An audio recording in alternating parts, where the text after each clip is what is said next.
All right, we are live. Welcome in, ladies and gentlemen. It is BTB Analytics. The gang's here. Kevin, Seth, and Steve. It is NFL Wildcard Weekend. Finally, it's crazy. It's here. We got 6 matchups to break down. We're gonna kind of go rapid fire a little bit on this one, because we got a slightly abbreviated show to make sure we meet some obligations on the back end. So we got all 6 matchups to break down, as well as talk about some playoff landscape and futures sims value as well. So you guys know the drill. Start the show. Give a damn about a hater when I feel like it. Not today, not today, not today, not tomorrow. Get out my way, please. I'm trying to get paid. Not today. Yeah, between college and NFL, it's a absolutely solid week of, like, I think 4 or 5 days straight of just hopefully great football. Thursday, Friday college football, then Saturday, Sunday, and a Monday night NFL playoff game as well. So, like I said, we got 6 of them to break down, boys. So let's not waste any time. Let's not dilly-dally. Let's get into it. First one up on the slate. What are we talking? We're talking here Denver Broncos and the Buffalo Bills here. So this one opened at -8 and is coincidentally the only one that we have a model play on here. We are on Bills -8. This one moved pretty quick up through that. So we did give out that 8.5 is okay from our perspective as well. But yeah, from the market standpoint, it is. Did it ever touch a 10? I don't think it did. No, I haven't touched 10 yet. Okay. It has touched 9.5 for a little bit. Okay, 9.5 it did, yeah. So this one, obviously the market's really leaning towards the Bills in this one. But this is, like Seth, a top offense basically meets a top defense here in this matchup. And I think correct me if I'm wrong, from the edge perspective here is largely due to the quarterback situation here. Josh Allen versus rookie and Bo Nix, despite him, in my opinion, overperforming him, just being really good. Like, he is barely, or is he's not still a rookie? Is he? Did he flip the switch? We'll talk about that. Yeah, this is exactly like you said. It's strength on strength, and to put numbers on that, we look at an offensive rating and a defensive rating for these teams. Buffalo is 12.8 points better than an average team on offense, and Denver is negative 5.7 points better than an average team on defense, where obviously negative points are better on defense. And so, yeah, it's a immovable object meets unstoppable force kind of deal. But you called out exactly from the quarterback play. Nix has definitely outperformed what would be expected for a rookie. When we look at the expected points added per game, Nix has added 4.6 points per game in his rookie season, which is quite well, where obviously 0 is average. Allen, though, is that different tier of quarterback. Yeah. Allen has added 12.2 points per game in the same season. So, for me, yeah, it's elite quarterback play. When we forecast this out, we get some varying different forecasts. And so that's why we come up with the 10. If we treat Nix like a rookie, we get the number 11. If we use all of Nix's data, we get a -9. If you blend those together, you get a 10, which is why we felt comfortable kind of betting this. So I'm not surprised here that it may not touch the 10, but I am liking that we're seeing the 9s. But the one thing I want to point out for this Denver team is they have overachieved. They obviously made the playoffs. Nix is overachieved. But when we look at that next level, that elite quarterback status, when Denver goes up against those teams, they struggle, and they struggle a lot. Both times they play Herbert, they lost. They didn't cover. When they played Joe Burrow, they backdoor covered, but they lost. And Lamar Jackson and co. just teed up on them. So yeah, I think that's what the model's picking up here. And quite frankly, I think this is when we see the Bills do what they do. Like, this is playoff football. So yeah, I like the model pick here. I'm not too perplexed by it. It does make sense. And this does seem to be one of the weaker playoff teams. Okay. Yeah, Steve, I don't know. Do you think Denver has a shot to pull up a backdoor on us? Yeah, they never say never, but for me, like Seth said, this comes down to quarterback play, and I want to take it from a slightly different angle, right? So obviously, Josh Allen's been here before, Bo Nix is a rookie, but when you look at team success in general, you're thinking about, can you convert? Can you continue to move the ball? Can you convert the downs? Can you score, right? But if you guys aren't familiar, there's this whole definition of success rate, and that just means what percentage of plays are successful. And by definition, that means you gain at least 40% of the yards you need to get on first down, at least 60% of the yards you need to get on second down, and then gain 100% of the yards you need to get a first down or touchdown on third or fourth down. And that to me is the biggest key. If you look at success rate on third and fourth downs for all quarterbacks in this league, minimum 100 plays, Josh Allen is number one, no competition. Bo Nix, 15th. And this is going to be the difference. Yes, Denver's defense is playing really well, but that's the difference in caliber that I think is going to make this the difference in the game and why I'm really comfortable with a Bills cover. The last thing I'll say is you'll see we do want to keep an eye out for Amari Cooper. Still is away from the team, some family-related matter issues. I think that's going to be really a huge deal. You look at it, he's only led the team in targets once the entire time he's been in Buffalo this season. But the one thing that I would give Denver a little bit of credit for, the Bills defense, specifically the Bills pass defense in the back half of the season, has definitely slipped below what their season-long average is. And so it's going to be on Bo Nix. They're going to have a chance. He's going to have to take care of a somewhat leaky defense if that continues to go. I don't know if I trust a rookie to do that in his first playoff game with everything else on the line. I'm very comfortable with Bills. Yeah. Yeah. And to Jonesy's point, yeah, rookie quarterback, first road playoff game in the frigid ass cold of Buffalo. You know, you got a couple things, generally speaking, stacked. I mean, it gets cold in Denver too. That's what I said, but he said not as And cold. no oxygen. He said No not oxygen. as cold as Buffalo, damn it. Yeah, and no oxygen. Yeah, I want to maybe put that's it. some. I want to put some numbers to this though. When we look at offensive quality drives, Buffalo, Yes. 58% of their offensive drives are Crazy. quality drives, meaning getting to the 40 or better. Denver, 46%. So yes, I understand. Denver's defense is really good, but what I'm concerned with is, are you going to see enough quality drives from Denver? You asked the question, can this get backdoored? 100%, because unfortunately, if you're up by 10 and they're trying to come back, they're going to kick a last-minute field goal on third or fourth down with 30 seconds left, and that it can be the back door. But you got to live and die by this. For sure, you do. So Yeah. All right. Well, yeah. Like I think I'm with you guys. I mental model kind of aligned here. Not really thinking too hard about this one. It is what it is. So Yeah. model play off the rip, Jonesy. You got it. All right. Let's move on though. Talked about the Bills and Broncos. Let's move on to the Chargers and the Texans game as well. Another AFC matchup. So this one opened at 3, and we're right on market here. So no edge from our standpoint here. And the market is pretty much still at 3 throughout here. So really no movement one way or the other here. But this one, the story in this one, you guys, for me, and we've talked about this once or twice already in one of the regular season episodes, was the seeming regression and like the what the hell happened to the Texans and CJ Stroud led offense. For the year, they're the 22nd best team from a EPA per play standpoint, but in the last five, they've sunk to 28th and 32nd worst in the league in success rate over the last 5 weeks as well. So there's been some real crazy fall off from them, and some of it's been injuries. Yeah, you had Diggs out, you had Collins out for a little bit, Mixon as well, but like, I don't know if that's not just it. There has definitely been some regression here, and then you couple that, Steve, with the fact that Chargers and Harbaugh defensively, especially, have really shown up and shown out. Basically, a top 5 D almost all year, and top 5 or top 10 in the last 5 as well. So they've played well all year, and they still have continued to play well. So what is what's the feel for this one? And Texans being a home dog, how about that? Yeah, I mean, but also add Tank Dell to that list. I mean, I don't want to downplay injuries. Look what Detroit's doing, but those are some significant injuries to a young quarterback. I don't think you can overstate the importance there. What I'm looking at though here is, this is gonna sound super like DJ and Broly, but just hold on with me, okay? Chargers are 10-2 straight up as favorites. Okay. Now, I'm not saying that because it's some trend bet you got to hop on and blah blah blah.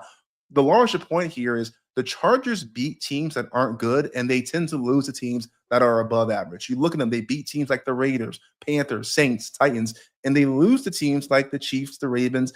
I'm going to throw the Bucs in there. I'm high on the Bucs. The one exception is they did lose to the Arizona Cardinals, right? And they beat the Broncos. So, but by and large, though, like, this is a team, like, they're going to beat up on teams they should beat up on. Texans are a team you should beat up on if you're the Los Angeles Chargers. If you look on the Houston side, they only have 1.5 great games all year. They beat Buffalo 23-20 in the Stephon Diggs revenge game. And then they had a hell of a first half against Detroit. And then ultimately came back and won by 3 and shut out because we were on the Lions that game. Otherwise, they don't have a win over a team that's finished above 500. So again, this is just don't overthink this. In my standpoint, I think this is one where the Chargers have all the keys to success laid out against a Texans team that's rightfully reeling because they don't have the pieces to compete at a high level, given them being depleted all year. So, am I saying three is a slam dunk? No, I do think this is one. Admittedly, I'm going to drunk bet on Saturday for damn sure. But yeah, I think the play is there, but no play for us officially. Okay, Yeah. Can I help Drunk Steve a little bit? Houston minus 4.8 points on the offensive rating. This is a team that is negative 4.8 points worse than an average team. I don't think any of us would have thought that after the season Stroud has had. Chargers only 1 point better than an average team offensively, but both of these teams really good defensively. And I think that's the only thing that's gotten Houston here. Negative 2.6 points better than an average team for Houston, negative 2.7 points for the Chargers. So very, very similar there. And again, the quarterback play has been the differentiator here. And to put numbers on that, Stroud, negative 3.6 points added per game. Herbert, 5.9. Give me the better quarterback, and let me help Drunk Steve. Mark is getting cute. It's not going to last. Go ahead and bet Profit X minus 110. Or you can get plus minus 2.5, minus 110 over at Profit X. Ooh. This is a 55.39% cover probability. That is a huge edge. This is not going to exist through today. Sure. Bet it now and then enjoy your winnings when you're drunk. I think that's a better way to do it because I couldn't agree more. 3 gets a little tricky just because you want to respect the market, Right. but you don't need to. You can respect the market and take this 2.5 right now. I think there are a couple retail books. Looks like minus 118 is over at FanDuel. Make every moment more, and our nemesis DraftKings minus 120. I think you really don't want to spend more than minus 115, unfortunately, for this thing. If you want to have a good edge at minus 120, you basically have like a 1% edge, which isn't great, but it's still at least an edge. But I think buy those 2.5s now. Yeah, buy those 2.5s now. I agree with you. I think this is exactly the opposite of where Houston was last year when they played the Browns. The Browns were a dying team, and Houston went to put them out of their misery. This feels like the Chargers are coming to put Houston out of their misery. They're just a team limping to the playoffs that just need to kind of be put down. Yep. All right. And I sprinkled a little bit earlier in the week when the total was 43.5. I really like the under on this one for points we've discussed. Really good defenses, reeling offense on one side of the ball. Pace of play for both is not spectacular. So I might even double dip live if one of these teams goes and scores on their first drive as well. So yeah. Shane and Balla, there is no inside joke. We just want to be sponsored by FanDuel. We're make every moment. Make every moment more. Yeah. We'll sell. We started saying that one week, like every time we said FanDuel. Yeah. So been one of those things. So. All right, 2 in the books, guys, and we got 4 more to go still. So let's keep this train moving here. So next up, we got third time's a charm. Why not? Pittsburgh Steelers and the Baltimore Ravens here. So this one opened at 9 and is now at 9.5 or 10, depending on where. I think it touched 10. I don't know if there are any 10s at the moment. All 10s. All 10s. 10s and 9.5. 9.5s and a couple 10s out there. Yeah. So this has really been steaming towards Baltimore here since the open. The one thing I want to hone in on this one, because this has been one of the, talk about tale of two halves of a season, basically, for Baltimore defense. Like they were a pass funnel team for basically the first 10 weeks of the season. Yeah, they were. We made a lot of money. And basically since week 11, they flipped from one of the worst defenses, especially against the pass, to one of, if not the best defense against the pass. So it's been one of those weird, crazy about faces for that D. And then, on the flip side, Pittsburgh is just kind of middling, I mean, just offensively speaking, at least. They did beat the Ravens on the first matchup of the year, I believe, in a low scoring affair. But Baltimore, again, double digit, basically favorite in the playoffs here. So do you see that kind of coming to fruition? It's this 10 number is starting to be pretty high. Depending on how you model this, you could make this number as low as 7. When you start to take in a couple other factors in, you know, okay, we make it, you can upgrade it a little bit, but 10 is getting real rich. Because the problem is yes, this is a playoff game, but this is a divisional game. Yes. And so both these teams have played twice and win 1-1. So, you know, you have this familiarity that comes with it. Now, I couldn't agree more on the defensive side of the ball. Baltimore, their defensive rating negative 0.6 points, but Pittsburgh, their defensive rating only negative 1.1 points. When we think of this Pittsburgh team, we think of this really elite defense. Well, then you need to put Baltimore in the same kind of mental model because they're basically very similar there. But on the offensive side of the ball, they couldn't be two teams on the opposite sides of the graph there. Baltimore, 14.1 points better than an average team. Pittsburgh on the offensive side for their rating. Pitt, negative 1.3 points worse than an average team. So I look, they definitely, Baltimore has the capability to cover 10. I caution how they'll go about it. They pretty much didn't cover that 20-point spread against a JV Browns team without that pick six. And, you know, a couple of other things going their way. And I think that you're going to see a lot of running. You know, Zay Flowers obviously went down in that game. I think he's questionable. Yeah. So I do see a lot of running. You see a lot of running. We should expect Pittsburgh to do something very similar that eats clock. It's hard to cover a 10-point spread when you're just, you know, chewing on the clock, whether Baltimore has a lot of those possessions or not. Yeah. And go ahead, Steve.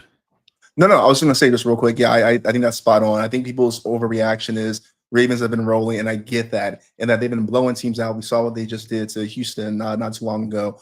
But divisional game, playoff game, yes, I tend like be careful here, right? The one thing I will say though, and I get why people think this, the Steelers' defense has been absolutely reeling over the back half of this season, specifically the last 5 weeks, where they've lost 4 in a row and 4 of their last 5 here. So that's the one thing that does concern me. However, they're reeling specifically on their pass defense, and we know Baltimore loves to run the ball, right? Even though Lamar Jackson's putting up MVP-like numbers through the air as a pocket passer, their strength is the run game where, Pittsburgh's like slipped a little bit, but they're still pretty decent. So, yes, I think this game can get pretty ugly, but let's not get crazy. I think within at 10 or more, that's just too rich for my blood. Eric, can we pull up the preview really quick? Because we have those pass rate or run rate over expected numbers. Look at, to your point, Steve, Baltimore is running the ball 8.5% more than an average team, and the Steelers are running 7.7% more than an average team. These teams love to run the ball. Click, at least tick, tick, tick, tick. It 10 can get rich. Yeah, and at least Baltimore's good at it. Pittsburgh, for what it's worth, they're 28th in success rate and 24th in EPA per rush. So, like, that's their kind of schematic or style, so to speak. But they're not good at it. And let me give you the biggest, most compelling reason why 10 is in my mind getting too much. Baltimore, of course, they could be a very potent offense, but when we look at their Eckel rate, quality drive metrics, how many of their drives are getting to the 40 or better? Baltimore, 48% of their offensive drives are resulting in an Eckel. That's the same for Pittsburgh. They have to be perfect with every single one of their possessions to cover a 10. You get a couple of field goals, which we saw them do against the Browns. They win by 9. They win by 8. They win by 6. They win. I think, Baltimore probably wins this game at an insanely high rate. There probably is more value there than the spread. But when we're talking 10, caution. Yeah. Last thing for me, I'm just feeling it this way. Like I might round robin all of the unders for the weekend. I really like the unders this week. And two of these games we've already talked about have already moved. They've already come down a couple of points already, so I might have to take a closer look at that. But yeah, it's really difficult for me. I might leave the which game? I might leave the Commanders and the Bucks game out because those two teams are crazy. So hey, round robin's open. Let's do it. All right, so 3 in the books. We got 3 more. Let's keep this train moving, shall we? Let's move on and move to the NFC. Let's talk about Packers and the Eagles for the wild card round. So this one again, open at 4 is 4 or 4.5, depending on where you look. Now we make the number 4 as well, so no edge on neither side of this one. But yeah, I think Seth, you mentioned at the beginning, there is a potential big question mark in this one. Jalen Hurts is still in concussion protocol from a Huge. week 16 injury. So he sat out, he left early that game, out obviously all week 17 and 18, and now here we are, and he's still technically in concussion protocol 4 days or whatever it is from game time. So huge, and at least in my opinion, question mark in this one, and for our futures positions, god damn it. So this was giving me some real acid burn. But You guys- let's can we operate on the assumption for a minute that he plays? Just Yeah. for the sake of analysis. Yeah. And, So- and I need you guys to talk me off the ledge. Oh, wow. Okay. Well, what led you on, my friend? Let's hear it. The Green Bay, let's fly. I ordered a bunch of cheese in my house. I 4.5 is just too much, way too much for this. And I had to do a lot of mental gymnastics to get to the model, to get to that 4 number. The model makes this number most of the time 3 and sometimes 2, and one time it makes it 4. And so I decided to go with the most conservative conservative approach here. But I just think there's a ton Is of that value. is that the quarterback question mark? Yeah, quarter. No, not even Hurts. Just how Okay. we're treating what we do with Got it. with Love, because Love is in this weird position where he doesn't have a ton of data, right? You don't have unlimited Love data. You only have, I don't know how many starts he has, like 20, less than 20, right? Green Bay, 6.1 points. 6.1 points better than an average team on offense, 8.2 points for Philly on the offensive side of the ball. When we look at the defensive side of the ball, Green Bay negative 5.1 points is their defensive rating. Philly 6.5. So Philadelphia ekes out both of these teams on both sides of the ball ever so slightly. But when we look at quarterback play, and you said live in the world where we're playing Hurts. Okay, Love 5.4 points added per game in the last 10 games. Hurts 3.8. I think I'm getting the better quarterback. Echo rate on offense, 55% of my drives on offense for Green Bay getting to the 40 or better. Philly, it's 60. But when we look at the defensive side of the ball for the echo rate, 45% of their opponent's drives getting to the 40 or better. Philly, only 42. I think this is a field goal game like 90% of the time. 4.5 is too much. What am I missing? Oh, yeah. And wasn't Watson out of the first game when they played in Brazil? Week 1. Yeah, well, he'll be out in this game too. He tore his ACL. Yeah, that's why I pointed out. Yeah, He tore his ACL, but he wasn't in that game. They lost by 5, and Jordan Love went down in the 2-minute warning with a knee injury, so they didn't even get a good drive with Malik Willis. That's their first game. You can't tell me that potentially they don't even win that. They potentially win that game. 4.5. I'm more buying the number. This 4.5. Sure. There were 5s at one point, and I say all of that. We don't even know if Hurts is going to play. That sure. obviously downgrades this. This is going to flip this. Yeah. Green Bay, in my mind, will be favored Massively. I think the one thing, I'm not going to talk you off the ledge, but I will pull you back just ever so slightly before you Okay. want to jump. And this is purely speculative. So we talked about Christian Watson, the torn ACL. He's for sure out. Jordan Love with the elbow injury. Now, the LaFleur accountant said that he was quote unquote good to go back in that game. They held him out of precaution, but playoff football, keeping injuries close to the vest. Who knows how true that is. Now that's purely speculative, right? Purely speculative. Now, with that being said, though, I think it's a way better angle to say if you're going to gamble on Jordan Love being healthy versus Jalen Hurts not being healthy, I would definitely take the Green Bay gamble for the plus 4.5 and potentially get Kenny Pickett instead of maybe a banged up Jordan Love where they run the ball with Josh Jacobs a little bit more. So I'm with you on that one. I think no matter what, it's still a good angle, just a little sprinkle of caution. That's all. Kenny Pickett, broken ribs. You may have this third string starting. Yeah, that's right. Hey, he dropped a dot though too. Who was it? AJ Brown? Who was it? I don't know. Devontae Smith. Yeah, and then left the game because he has broken ribs. Hey, all the more to my previous point about the unders here. Like there's a shit ton of just uncertainty in this matchup. Strictly from the injury perspective. But yeah, Seth, I can't. I wish I could. I guess I'm there on the ledge with you. Is what I'm trying to say. Like the Phillies' future, the plus 1,500 to win it all, is only worth about 125% of the initial investment. So Cash that thing out and put it all on Green Bay. Profit X, use code BTB. You can get a +5 minus 104. you might. Yeah, sounds like you are. I might get real ignorant. That's what it sounds like. It sounds like your brain is switched off from like model mode to ignorant Well, mode. That's what it sounds like. okay.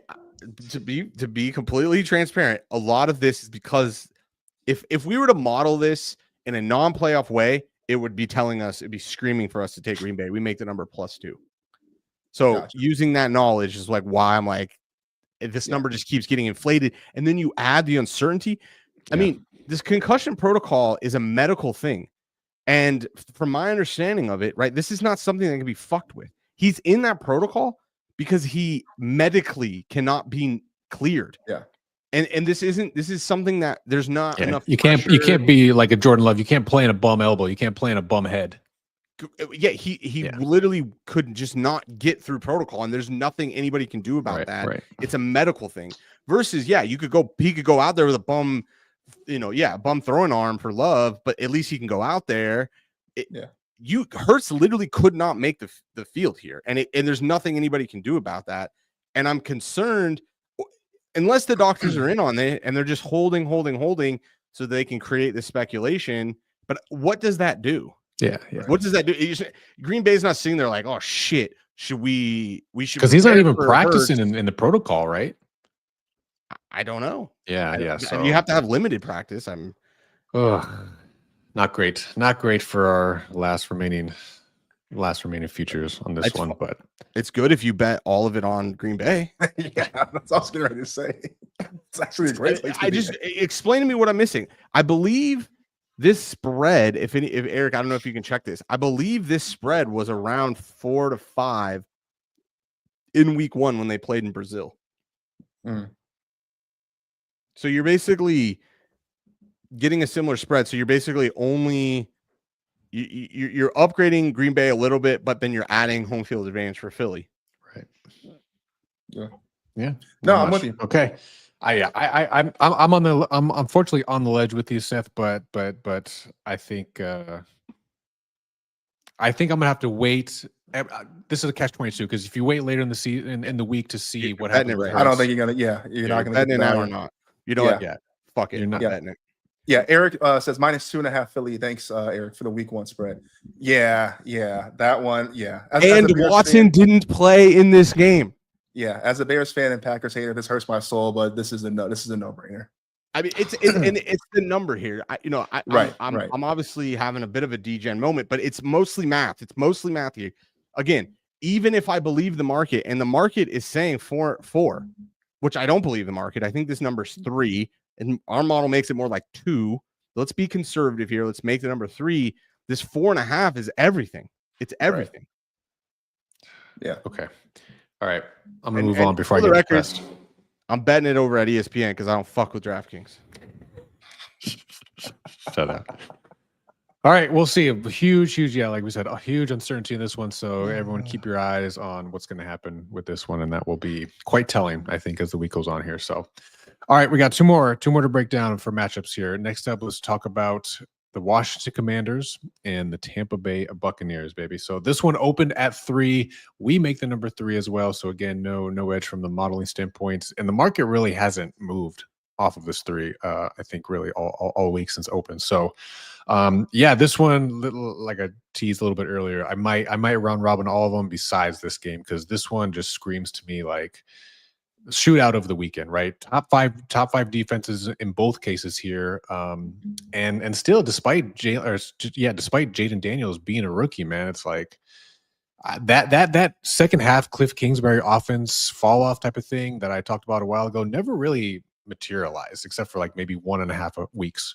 Where they had a down week. So this one you mean top 5 offenses, though, right? Sorry, yeah. You said top 5 defenses. Yeah. Okay, thank you. Yeah, top five offenses. So yeah, for this one should just be a really, really fun matchup here. And yeah, it being a coin flip game, basically one possession field goal game here from the market standpoint, Steve. What do you think? Who do you think covers here? Who do you think wins here? What do you think happens?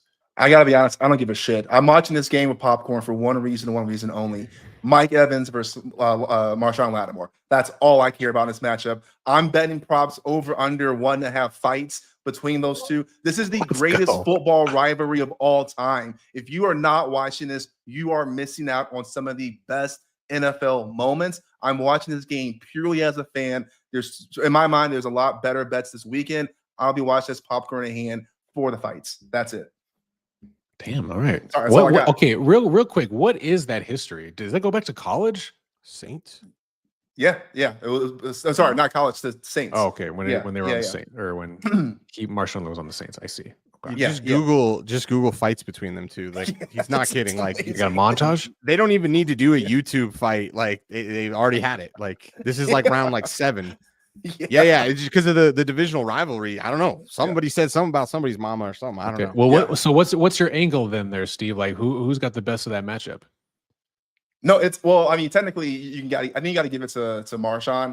Because here's the thing, like Mike Evans, like he's normally a cool, calm guy, whatever. He just crashes out, and Marshawn he has his number. I don't know what it is, but he has his number. And Mike Evans come out, he said this in interviews. He said, like, I've got more mature now. I've got to be better about this. I let it get to my head. So I think you got to give the mental edge to Marshawn. But the crash outs are top tier. Yeah. He's gotten ejected. Mike Evans has gotten ejected. Yeah. Which all plays into my angle here. Okay. We talked about it a couple weeks ago. Let's talk about some of the numbers. Tampa Bay offensive efficiency numbers, 7.2 points better than an average offense. Washington, 9.6 points better than an average offense. And then defensively, these teams are basically identical. About 1 point better than an average offense, or worse than an average offense on defense. But this is where I think Washington actually has the upper hand here. Steve's already talked about this angle defensively with that late addition in the season at the trade deadline for a familiar cornerback that can guard him one-on-one, which is going to be a big deal. But when we look at their numbers for quality drives, Tampa Bay, 55% of their offensive drives result in a quality drive. Washington, 60%. But we talked about this with Tampa Bay when they played Carolina 2 weeks ago. Defensive echo rate. What is the rate at which they give their opponents a quality drive? Tampa Bay, 57% of their defensive drives result in their opponent getting a quality drive.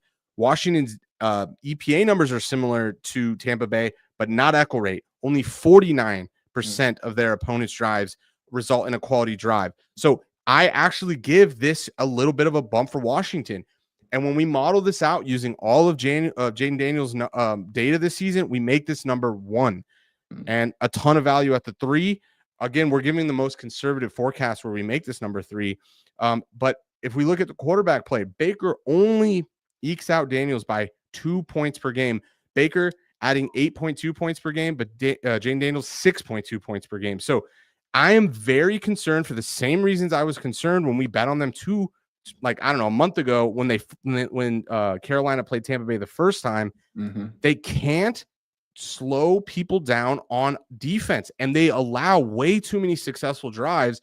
Oh yeah, that's a Carolina offense that is one of the worst in the league. This is arguably a top 5 offense in Washington.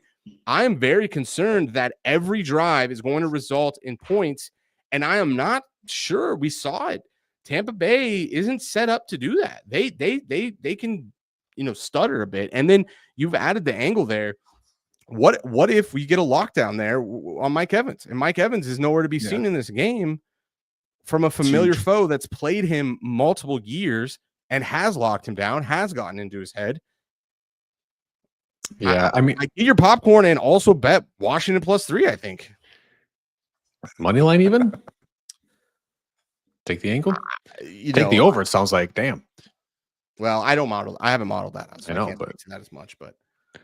Yes, I mean, because what was it? Was it just last week or 2 weeks ago where basically they went back and forth with Carolina and they had like 90 points scored in that game or whatever, and that was against literally the worst defense in the league. And Washington isn't the worst. They're bottom 3rd for sure, but they're, to your point, Seth, probably just good enough to keep a couple of those drive to field goals. Whereas I don't know, man. You look on the flip side of it, though. Tampa Bay's defense, still generally speaking, a top 10 D. And like, what are some of the defenses?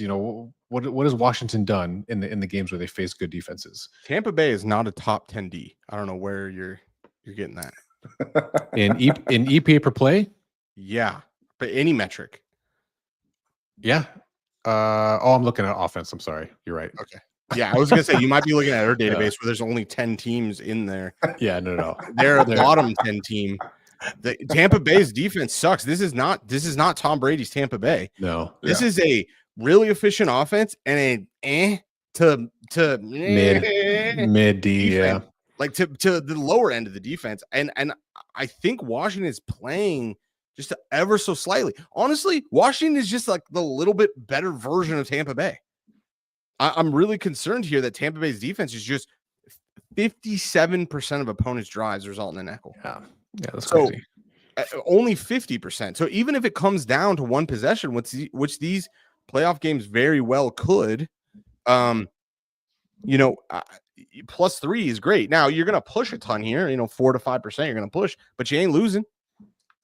I it's hard because I'm not gonna bet this, and it's also hard because the best numbers over at DraftKings make every moment worse. But you can get a +3 -105. That's a good bet in my opinion. That's a good bet. Yeah. Okay. No official. That number +3 -105 does not exist. It's either a 3 -110 or this thing is moved through the 3 to 2.5. Yeah. Okay. So no official. Yeah, you heard it. No official play from the model standpoint, but hopefully some relevant and useful nuggets there throughout that conversation to maybe you'll take some action. But Rattler and the Saints had success against them. They were losing a game that they had to win. That's true. Yeah. Not a good look. You're right. We'll see. All right. Yeah, I like it. Yeah, like I said, I probably won't touch it either. But if I had to, I'm coming back to this conversation. I'm going to refresh my memory and then probably hammer.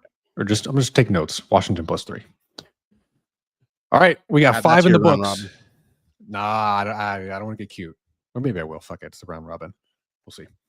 All right, last one for the wild card weekend. Again, it's going to be a fun weekend. Let's talk about the Monday night matchup: Minnesota Vikings at the Los Angeles Rams. This opened at -2 in favor of the Vikings, and really has started. You've seen some buying towards the Rams on this one throughout the week. So really 1.5 or 1 throughout. I think I saw some pick'ems earlier as well. Pick'em at Circa. At Circa, shout out. Okay, so yeah, I don't know if the market is overreacting maybe to what transpired last week against Detroit, Steve. But I heard some rumblings and kind of the scuttlebutt, especially on Twitter, was about sort of the Sam Darnold effect or fall off, so to speak. So given that the market has done what it's done to date, what do you anticipate happening in this one, and who do you think wins? Yeah, I mean, I'm kind of surprised here. I got to be honest here. It's one of those things that I've talked a few times about how you have some of these teams who have done something all season long, and then in the last 5 weeks, last 10 weeks, you kind of see them sort of regress here. And I don't really know if you can peg the Vikings with that same sort of issue or concern. Now, certainly LA is a team on the rise, right? I mean, from where they started to where they are right now, they've kind of had this mediocre run. And with the Bengals being out of the playoffs, they have the best sort of comeback story potential of the NFL playoffs. But yeah, I mean, look at this number at -2 here. The Vikings have better offense, better defense, better pizza Papa John's. I don't really know, where the market support is. So, I mean, Seth, am I kind of completely misreading this? No, epic stuffed crust. You can get it. It's delicious. No, I mean, we got a world-class model. I mean, we're basically seeing what the market is saying about our model, which is, we make this game pick 'em. I would suspect what you probably saw here is a bunch of money coming in on the money line on Vegas, and that just is forcing the spread to get cut there. That's what I suspect is actually happening. I mean, these teams are very, very similar. Minnesota 3.4 points better than an average offense. LA 1.9. Defensively, this is where Minnesota has a bit of an edge. -5.3 points better than an average offense. LA 2.5 points worse than an average defense. Excuse me. But when we look at quarterback play, Stafford 7.5 points added per game. Darnold 7.6. These quarterbacks have played pretty damn near the same season. Now I will say, LA, which is what I think the model is picking up here, has a much better echo rate, specifically I'm sorry, Minnesota has a much better echo rate for offensive side of the ball. 55% of their drives resulting in a quality drive, i.e. getting to the 40 or better. LA only 49%. And then on defense, LA 51% of their opponent's drives resulting in a quality drive. Minnesota only 45%.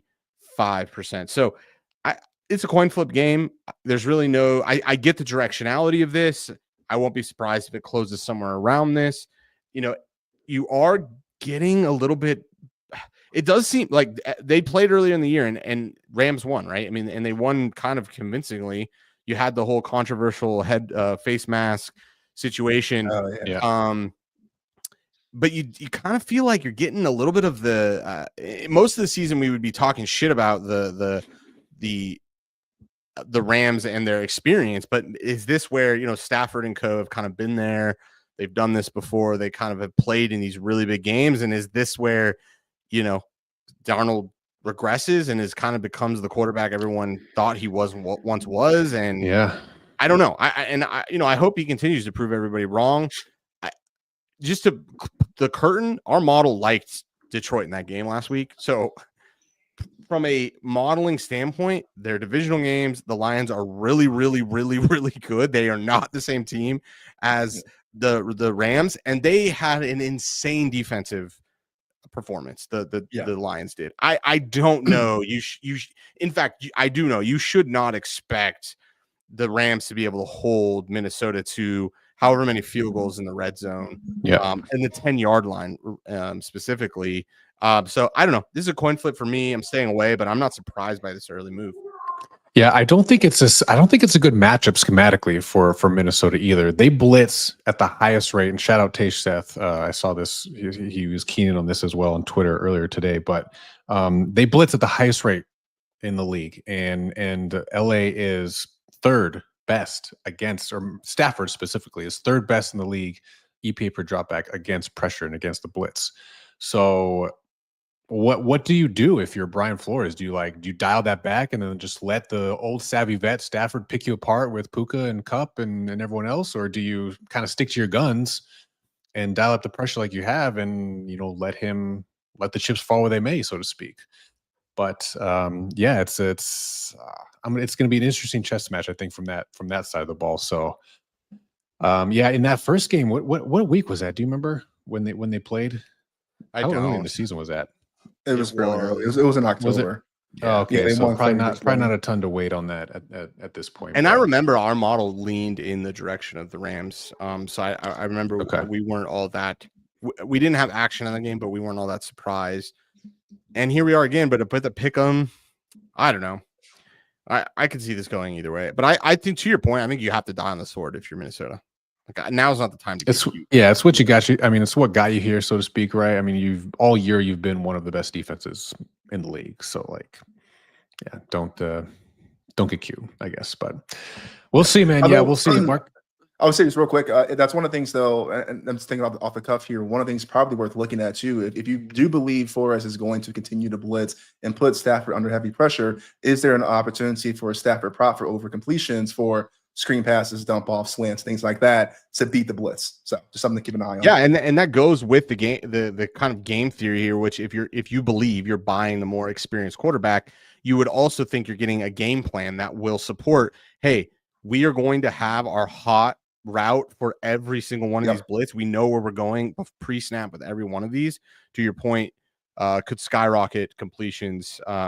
Also, if you really you talked about getting your popcorn in the same vein, start thinking outside of the box. You're going to want, okay, completions, but then is there a guy that you could take over yards but under receptions, right? You throw a screen and it goes 80 yards and the guy ends with 2 receptions and 110 yards. I guarantee a parlay like that is going to pay crazy money. Yeah, some nice little correlated odds there for sure. Negative correlation, right? Yes, negative correlation. Yeah, so you can get real cute with that, and I think it's actually quite sharp. And I wouldn't be surprised, right? If you're Stafford and co, like, that's one of the main ways you're either going to survive this game or win it. Yep. Yeah, and for what it's worth, yeah, you'll have to shop around later in the week because really hardly any prop lines are up for. Not yet. Yeah, for most of these. Actually, there's some props. Yeah, for actually a lot of games. Like, there's Yeah. Saturday games. Yeah, that's even the Sunday games. Roll Okay, Tide. so you can even start to shop around a little bit. So yeah, that could be a fun, that could be a good angle to look at. So all right. That Well, was that's the 6. Monday game. So Oh, this is the Monday game. You're Yeah. right. So, but they're still even up on the unabated odds screen. So shout out.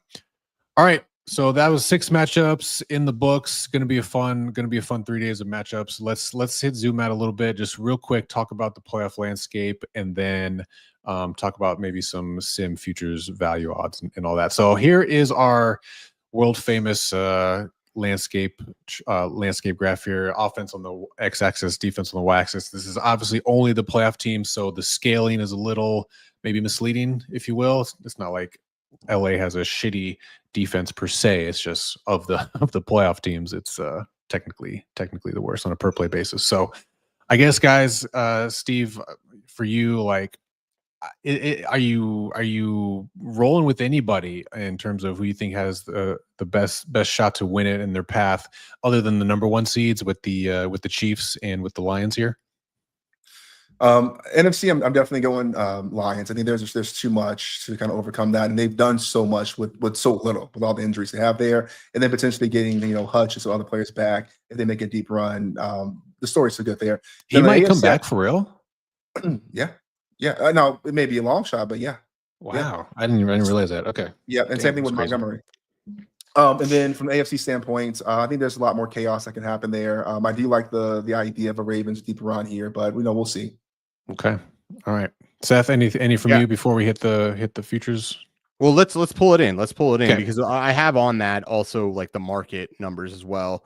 So you could see I have it sorted by basically highest chance to win the Super Bowl.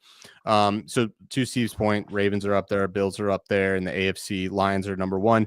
Yeah, and I've done it, baby. Shout out Detroit versus everybody. Let's go. Lions NFC champs plus 130. You can see 3% value. I have bet it. All of these numbers are provided by FanDuel. Make every moment more. They pretty much have the best number on a ton of these markets, so I just ended up going with them for all of them. Yeah, so I'm going to be a Lions fan here for the playoffs and the NFC. I think this I don't know what's going to happen to the Super Bowl, but I do think they make it. You can see there's equal value on them to win the Super Bowl if you want to be all the way backer. The one thing we talked about it. We're on the Bills for this spread, but you can see there the Sims really like this long shot Broncos team, and is at plus 3,000. Is this a little enticing? Oh, I mean, ugh. Yes and no. Like, yeah, you look at plus 3,000, and yeah, it just always feels sexy to you, right, in your bones, right? But Plus 10,000 to win the Super Bowl. I know. Then you kind of peel back the onion a little bit on it, and the more it stinks, in my opinion. Okay. Do either of us have any relative degree of confidence that either the Broncos or the Texans make it out of the first round matchup? Yeah, I don't think it's probable, but like you basically you knock off the Bills, your probability is gonna like skyrocket. And we've seen the Bills struggle. We saw them struggle with against Mike White and the Miami 2 years ago, or was it last year? I can't remember, but yeah, I can't remember. We've seen them struggle. I don't know. I thought some of these sim teams were interesting. Same with Houston. Do you feel equally the same about the Broncos and the Texans? No, I mean, the odds are the same basically. I'd prefer to have the Broncos, to be frank with you. Yeah, for sure. The Houston Texans are in the playoffs just because of math, basically. Like they're not they're not a good team. They are just in a specific conference that allowed them, that was dog shit, and they were the least dog shit. This is a team that it's begging to be put down. I think I'd rather have the Broncos. All right, fair. But I'm not a big long shot guy. So I'd almost rather take the plus 280 Ravens to win the AFC. Even though it's less value, it happens more often. Right. Yeah. Sure. Yeah. At this point, we talked about the Eagles earlier as well, and potentially just moving out of that position altogether. Yeah, I like this a lot to get them to win the conference. Still at plus odds for the Lions. Like, I'm Plus definitely going to have 130. some positions on that Plus for 130. sure. I already bet it. I bet it, Yeah. baby. Yeah, good for you. So, okay, yeah, this is good. This is good. We'll see. It's gonna be a fun 2.5 days or whatever of games. So, really excited to see what happens.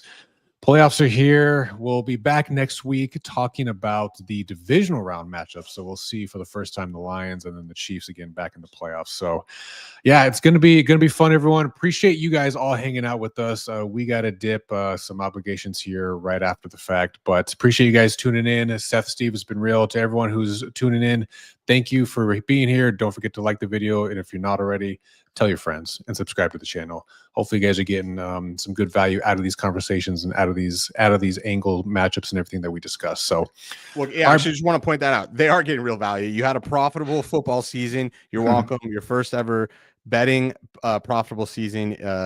Making smarter bets with us. So make sure you're giving us a like and a follow there, and we'll continue to give you more and more smart and intelligent bets and give you value week to week. close out the season Yeah. very strong. It was good. That was good to see. I think we finished. What was the? Oops, dude, the new calculator app on the. Just right. It's like 44.9. It's right under 55. Okay. Yeah. Right at 55% basically. So, and relative to last year, just real quick, because we talked about it on the college show, exactly 55%. Yeah. So last year as well, 46 and 37. This year so far, a couple bets maybe pending, 40 and 33. Last year again, yeah, you said a 55% win rate. So consistency is key, my friend. We know you know what you're getting. All right, boys and girls, appreciate you guys being here. Seth, Steve, until next week, we'll see you guys. Peace. Enjoy.